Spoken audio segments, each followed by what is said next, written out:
Well, Sami Cone is a blogger, a radio host, and a TV correspondent.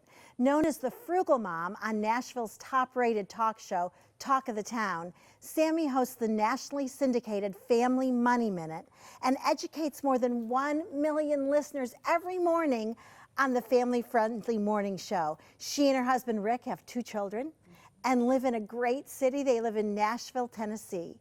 And Sami's new book, Raising Uncommon Kids, is a masterpiece of parenting at its finest. But the truth is, Sami, that it takes an uncommon parent to raise an uncommon kid, doesn't it? Isn't that the truth? I mean, I hope people are disappointed to find this isn't so much of a parenting book as it is a mirror to turn on ourselves, because where do our kids learn from? It's us as parents. So before we can expect to have uncommon kids, we really have to be uncommon ourselves. We really do.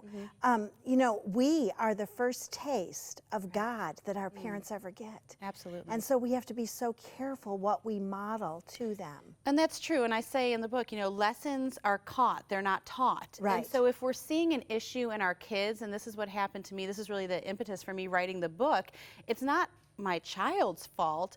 It's something that they've learned from me or seen from me or heard from me. So it's the idea that we really have to figure out, what is it that I'm living? And more importantly, not just what I'm saying, but what are my kids seeing me do? If they're not seeing me read my Bible, if they're not seeing me pray or hearing me pray, or they're only hearing the 30-second thank you God for my food before we eat, what do they have to go off on and really develop their own beliefs? That's so true. And now your book, I love it because it's an easy read. It's rich and deep. I take that as a compliment. It is, because the way you have it organized. Thank you.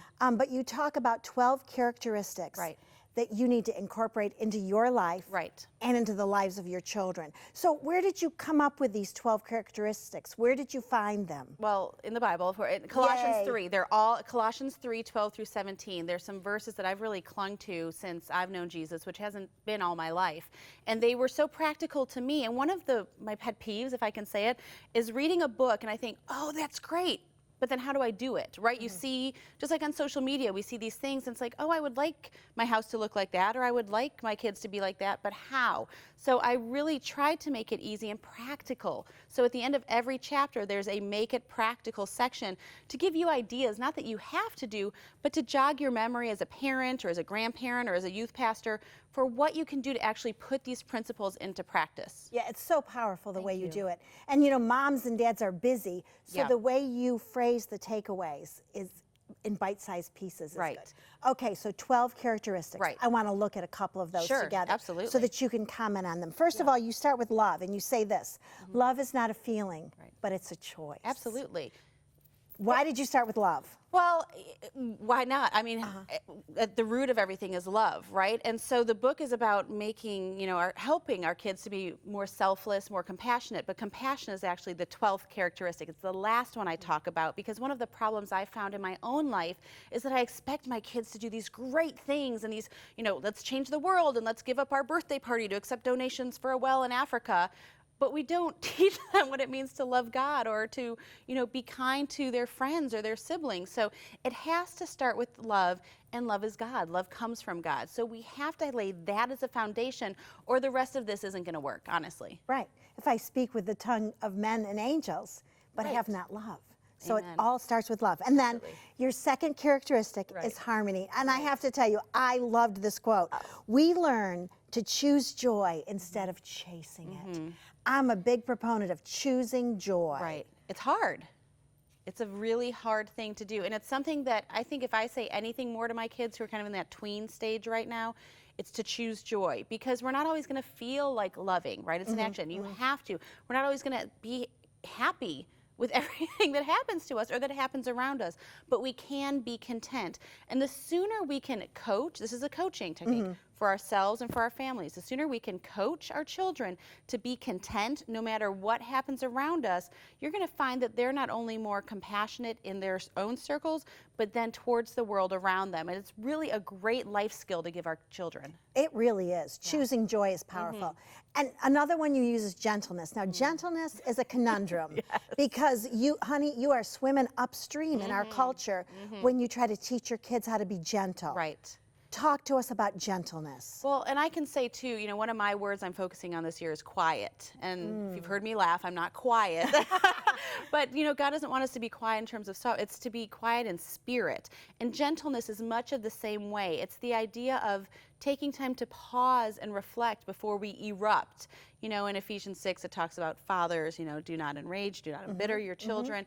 It's that idea of how can we yell at them for yelling to each other? Right? Isn't it the ironic? It's not that we have to tiptoe around them and be sweet, but think about what you're doing to actually change the behavior that your kids are having. Are you erupting at them? Well, then how are they going to learn to respond thoughtfully, quietly, gently to their siblings, to you as their parent, and eventually their friends and others? And if we really believed the Bible, we'd get that, because it says, a gentle answer turns away wrath. Absolutely. Okay, one thing I love about your book is that it's rich with stories. You have so many great stories.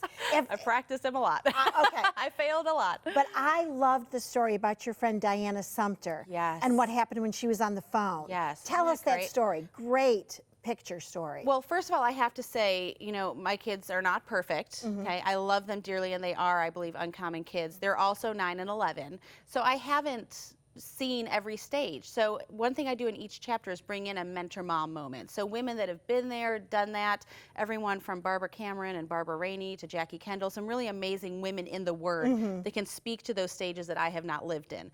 So Diana's, though, I mean, she is a military vet. She's a Mary Kay salesperson. So she's a go-getter. And she was having one of those, like, mommy, mommy, mommy, you know, she was on the phone and doing one of these to her daughter, Samantha. Have you ever done that? No, of course not. Okay, just checking.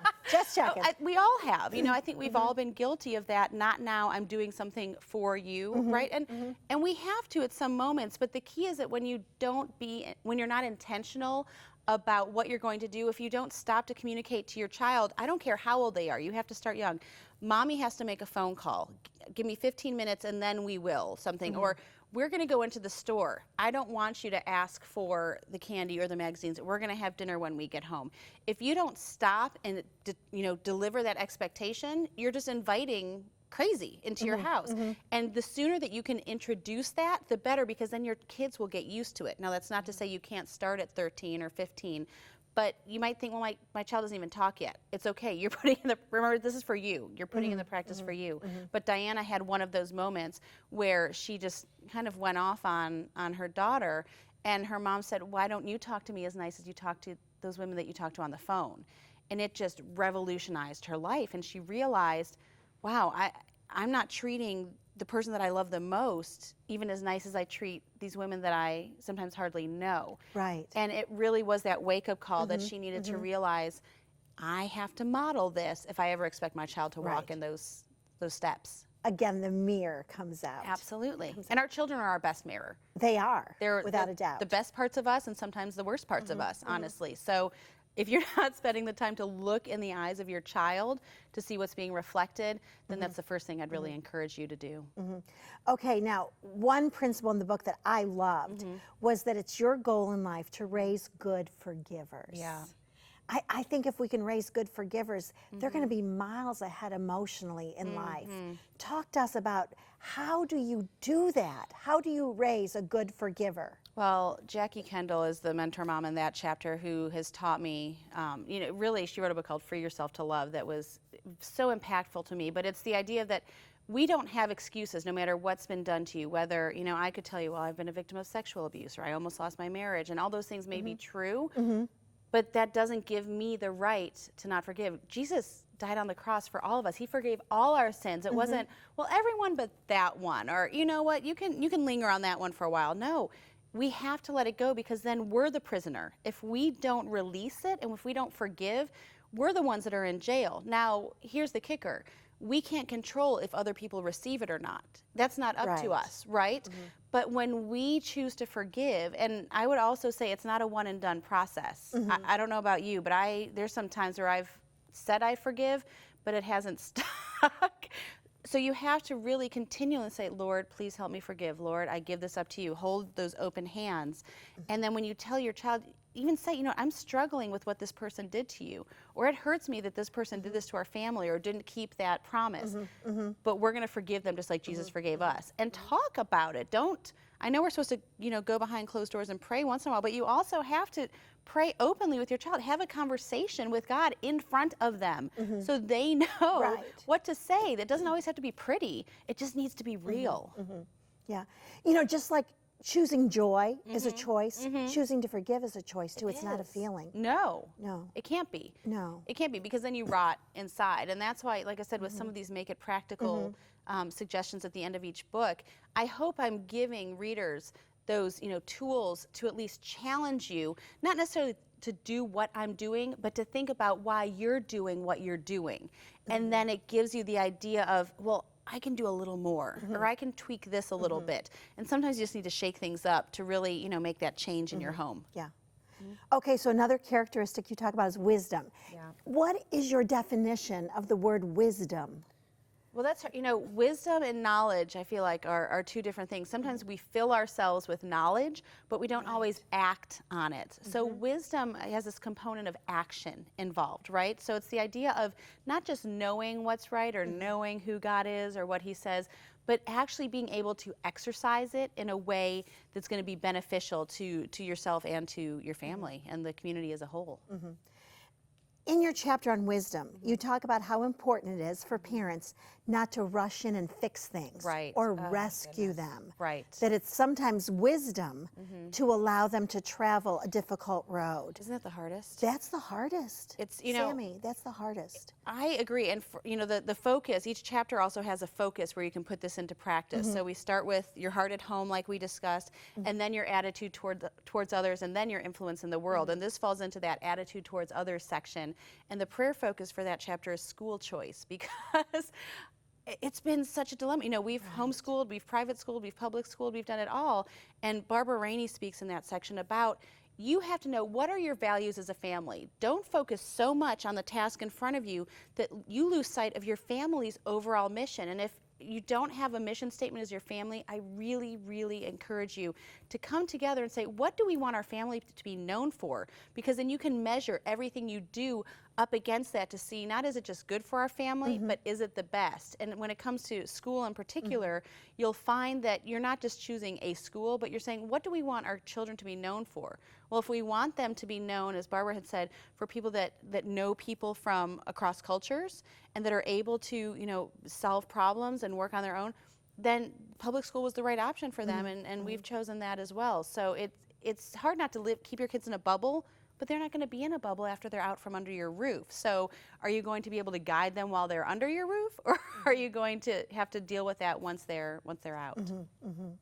You know, to raise uncommon kids, it really takes uncommon parenting, doesn't it? It absolutely does. And I know that you have really targeted some keys and hit on some great keys for parents. So I just want to thank you for being with us today and for writing this book, Raising Uncommon Kids. Thank you so much. I want to encourage you to go out and get a copy and buy some for your friends. Please. Because the principles are great and practical.